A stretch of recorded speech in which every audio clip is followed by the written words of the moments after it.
changes are coming to how we pay tolls on our roads. Wondering how these new toll collection rules will impact you? Let's break it down. The government is introducing a new toll collection system based on GPS and GNSS technology. Here's what you need to know.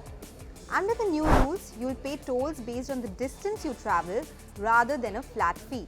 The first 20 kilometers on a toll road will be free. This system uses global navigation satellite system technology, which relies on GPS satellites to track how far you travel. This new system would include onboard units for satellite-based tolling and automatic number plate recognition devices to read vehicle plates automatically. Basically, what it would mean is at any of the toll plaza or otherwise, the vehicles don't need to be stopping. Based on the actual distance traveled by the vehicle through the satellites, they are able to track. There would be an onboard unit which would be placed in each of these vehicles, and they would be able to track the exact kilometers which has been traveled by these vehicles, and corresponding toll would be paid by the person who is traveling to the concessionaire. A lot of words. What do they really mean? What is the GPS-enabled system?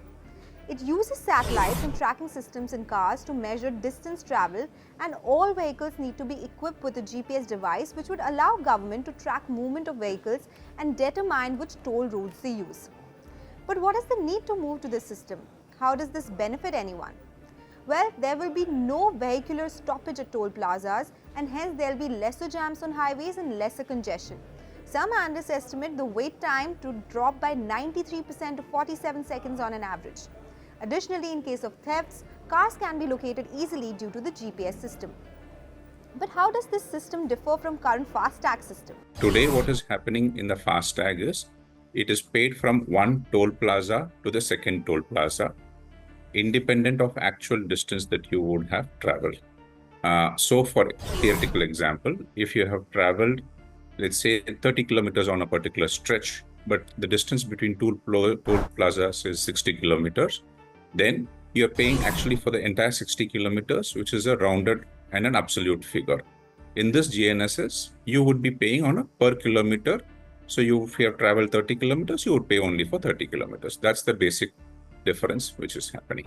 Well, FASTag uses RFID technology with automatic deduction at toll booths, and here the detection can be done only at toll booths, whereas the GPS-based toll collection uses GPS and GNSS technology, and the deduction is based on tracked distance, and this technology monitors the entire travel route for any commuter. And what happens to FASTags if GPS system is executed? Well, hybrid model is expected to continue because an immediate shift will take time. It is expected that this move may further reduce toll leakages, but FASTag has been successful in achieving that.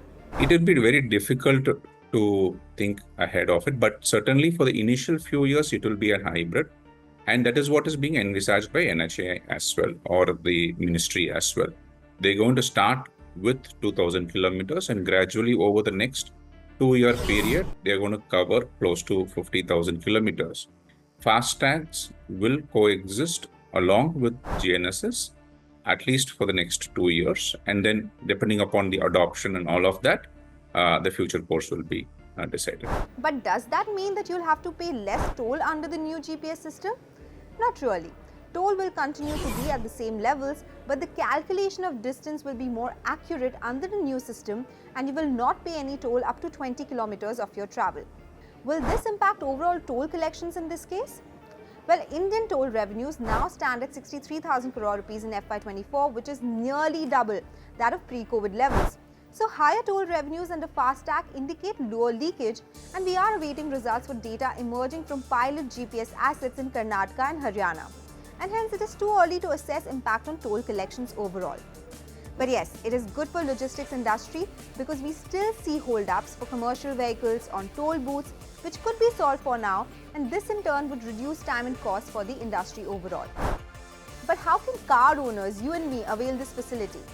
Well, install the GNSS OBU in their vehicle, register the vehicle and OBU with the relevant authorities, and like FASTag, ensure their accounts have sufficient funds as well for toll deduction.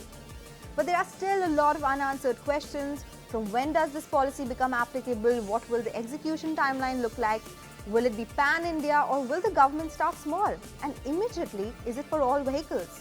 Or just commercial vehicles or maybe just private ones? This system is widely used in developed countries like the US and many countries in Europe. But execution in India remains key here.